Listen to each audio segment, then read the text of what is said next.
테슬라 그 컨코어 실적 발표 이후에 뭐 어닝 쇼크에도 불구하고서 이제 2차 종목들이 급등을 했었고, 포스코 퓨체미 실적이 컨센보다 잘 나왔음에도 불구하고 포스코 그룹의 실적에 발표하면서부터 2차 전지 종목들과 시장 종목들 더 밀리기 시작했거든요. 그게 아마 포스코 그룹에서 한 것들을 좀 수년하겠다, 이연하겠다 이런 워딩이 공식적으로 나오면서 좀 밀렸고요. 안녕하세요. 반갑습니다. 그로스 리서치 이재모입니다. 이번 영상은 그로스 리서치 초대석 시간으로 오늘도 이 시간에 하이트라 증권의 강북 WM센터 영업부장님이신 이창환 부장님 모시고 2차 전지 등 다양한 또 시장 이야기 나눠보도록 하겠습니다. 네, 부장님 안녕하세요. 네, 안녕하십니까? 네, 반갑습니다. 저희 채널에 거의 격주로 지금 나와주고 계신데, 네. 정말 바쁘신데도 항상 시간 내셔가지고, 와 주심에 정말 감사하다는 말씀을 제가 이제 구독자분을 대신해서 전달드리겠고요. 최근에도 2차 전지 쪽 되게 이제 이야기들이 많이 나오고 있습니다. 네. 그래서 오늘 또 우리 부장님이 귀중한 또 인사이트를 전해주지 않을까 지금 생각돼서 내심 기대가 되고요. 그럼 본격적으로 2차 전지 이야기 한번 해보도록 하겠습니다. 우선 오늘 촬영 일자는 4월 25일인데요. 네. 오늘 많은 기업들 실적 발표가 좀 있고, 역시나 2차 전지와 관련된 핵심 기업들 실적이 나오고 있는데, 뭐 대표적으로 LG 엔솔 실적 발표도 있었고, 컨퍼런스 콜 자리도 있었고요. 포스코 그룹도 지금 보면은 실적 발표와 함께 다양한 이야기들을 시장에 전달을 하고 있는데, 우선 이 부분을 우리 긴급하게 또 부장님이 짚어준다 하시기 때문에 어떤 변화가 좀 있는지 한번 보도록 하겠습니다. 네, 그러니까 어제 이제 테슬라 그 컨코어 실적 발표 이후에 뭐 그 모델 뭐 2라든가 이제 그 저가 전기차를 빠르게 생산 가속화하겠다, 빠르게 개발하겠다고 하면서 뭐 어닝 쇼크에도 불구하고서 이제 2차 종목들이 급등을 했었고, 어제 급등했으니까 오늘 마침 차익이 나올 타이밍이었고요. 그리고 에코프로가 오늘 이제 거래 정지가 이제 해제가 되면서 올라왔는데, 그 오늘 시가가 대략 한 11% 정도 떴을 거예요. 그게 대략 11만 9천 원 뭐 언저리 이 정도 될 거건데, 그 자리가 에코프로 BM이 딱 반등한 거랑 거의 비율적으로 거의 맞습니다. 그 정도가 시가. 그런데 오늘 BM이 좀 많이 빠지니까 같이 빠졌다 이렇게 보시면 되겠고요. 오늘 신한투자에서 에코프로 자체를 한 45만 주 매도를 했는데, 그게 거의 다 외국계로 잡혔더라고요. 그래서 이제 외국인들 매도가 신한투자 통해서 많이 나왔고, 그걸 개인들이 받았다 이렇게 보시면 되겠고요. 이제 전체적으로 시장이 차익이 나오는 타이밍이었고, 미증시도 메타 플랫폼스가 시간에 한 15%만 이렇게 빠지다 보니까 나스닥 선물도 1% 이상 빠져서 우리도 영향을 분명 받았는데, 또 환율 일정이 있었습니다. 지금 그 엔저가 좀 심하게 올라가고 있어요. 오늘 달러당 엔이 155.05까지 50인가 여기까지 올라왔는데요. 그럼 엔이 심심찮게 계속 지금 올라가고 있어서 이게 우리 시장에 좀 부담을 주고 있는 이런 요소인데, 그러니까 차익이 나올 타이밍에서 오늘 실적 발표를 했는데 LG에너지솔루션도 투자를 좀 축소를 하겠다, 캐펙스트를 축소하겠다는 게 영향이 좀 줬고요. 포스코 퓨체미 실적이 컨센보다 잘 나왔음에도 불구하고 포스코 그룹의 실적에 발표하면서부터 컨코어를 하면서부터 2차 전지 종목들과 시장 종목들 더 밀리기 시작했거든요. 그게 아마 포스코 그룹에서 캐파 투자하는 것들을 좀 수년하겠다, 이연하겠다 이런 워딩이 공식적으로 나오면서 좀 밀렸고요. 그래서 오늘 포스코 IR 자료를 제가 일단 갖고 왔습니다. 여기 이미지를 보시면은 포스코 IR 쪽에서 이제 그 7대 미래 혁신 과제 중에서 철강 경쟁력 재건, 그리고 이제 2차 전지 소재 보는 경쟁력 쟁취, 혁신 기술 선점, 7가지 중에서 2가지가 가장 이제 중요한 핵심 내용이라고 볼 수 있겠고, 그래서 이제 철강 쪽에서는 확실히 그 초격차와 원가 제종 경쟁력을 확보하겠다라고 얘기를 했고, 2차 전지 소재 쪽에서는 미래 성장 가치가 높은 우량 자산에 대한 적극적 투자를 통해서 경쟁력 있는 풀 밸류 체인을 완성하겠다 이런 얘기를 했습니다. 근데 그 시장에서 좀 조정을 받았던 이유가 바로 요 2차 전지 소재 쪽의 이 내용인 것 같아요. 그러니까 이제 올해는 리튬 생산의 원년이자 포스코 그룹의 EV 배터리 풀 밸류 체인이 되는 본격 가동되는 첫 해라고 얘기를 했는데, 여기 이제 보면 성장 전략의 질적 내실화를 위해 일부 사업 투자 시점이 수년됐다는 여기가 이제 공식적으로 나왔고요.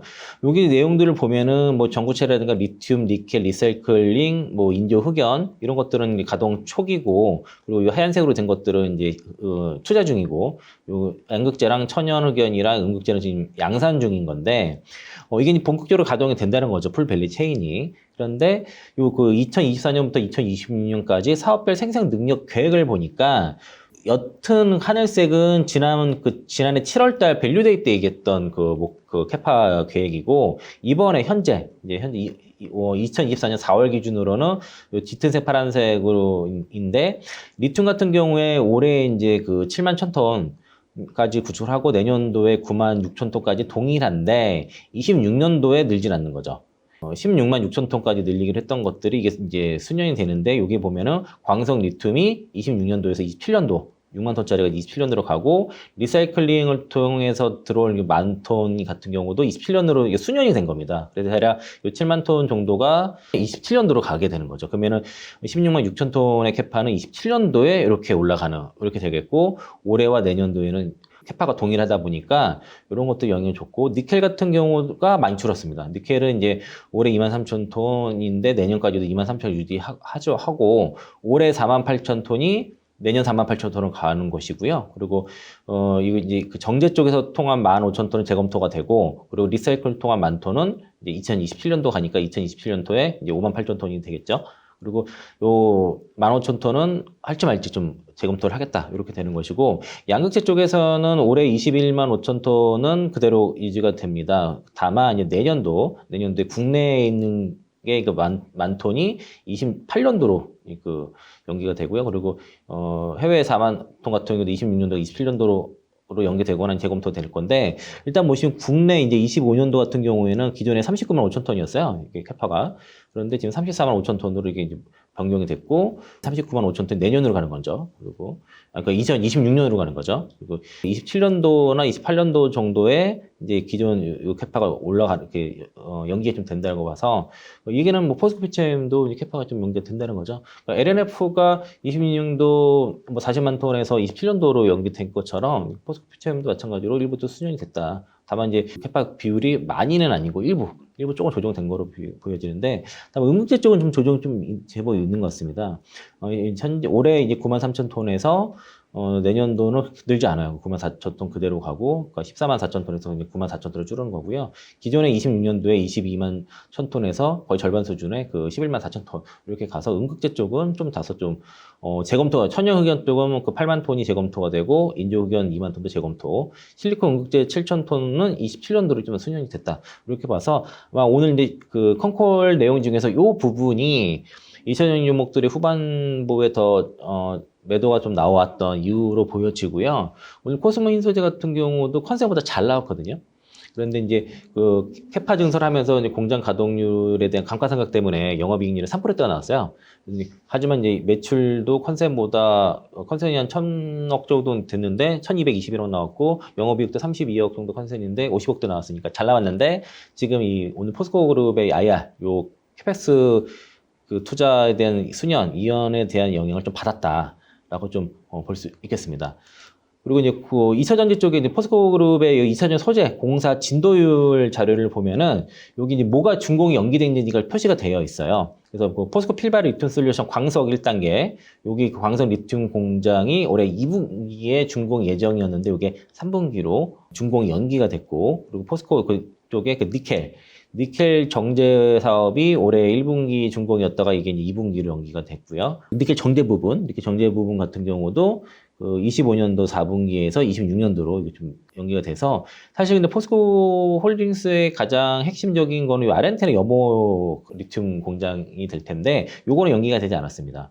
염수 1단계 올해 이제 2분기, 그리고 염수 2단계가 이제 내년 2분기에 대해서는 연기가 없다. 그러니까 아르헨티나 쪽에 대해서는 연기가 없으니까 이거는 다행이라고 생각할 수 있고, 때문에 포스코 홀딩스에 대한 투자 포인트는 크게 변하지 않았는데 포스코 필바 리튬 솔루션 광석 리튬 쪽에 대해서는 다소 좀 준공에 대한 연기가 좀 있었다. 이렇게 파악하시면 좋을 것 같고요.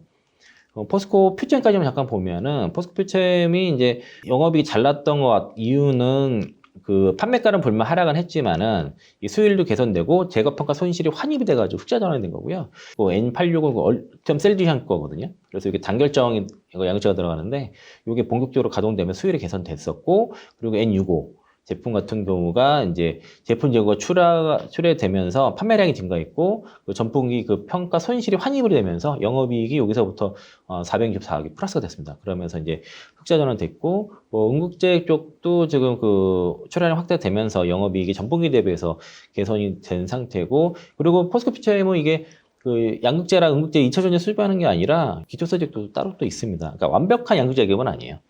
여기는 이제 대체로 판매량이 안 좋아서 기존의 기초 소재 쪽은 좀 대체로 좀 안 좋은 모습인데 일단 양극재 쪽에서 핵심은 재고 평가 손실이 환입됐다라고 보시면 될 것 같습니다. 그래서 이제 포스코 그룹 IR의 그 내용을 종합을 하면은 이제 그 캐즘 구간에 의해서 완성적인 기업들도 투자를 지원되고 판매의 그 캐즘 구간에 맞춰서 이제 투자도 이제 실효성 있게 조금 조정을 했다라고 그렇게 보시면 되겠고 이게 이제 오늘 정도는 좀 반영이 좀 된 것 같고요.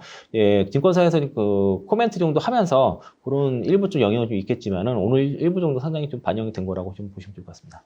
전반적으로 지금 2차 전지 시장이 약간 슬로우해지니까 이제 그 분위기에 맞춰서 각 기업들이 조금 이렇게 투자 뭐 계획 이런 것 좀 조정을 좀 하고 있다 이렇게 보면 되겠죠. 네, 맞습니다. 예.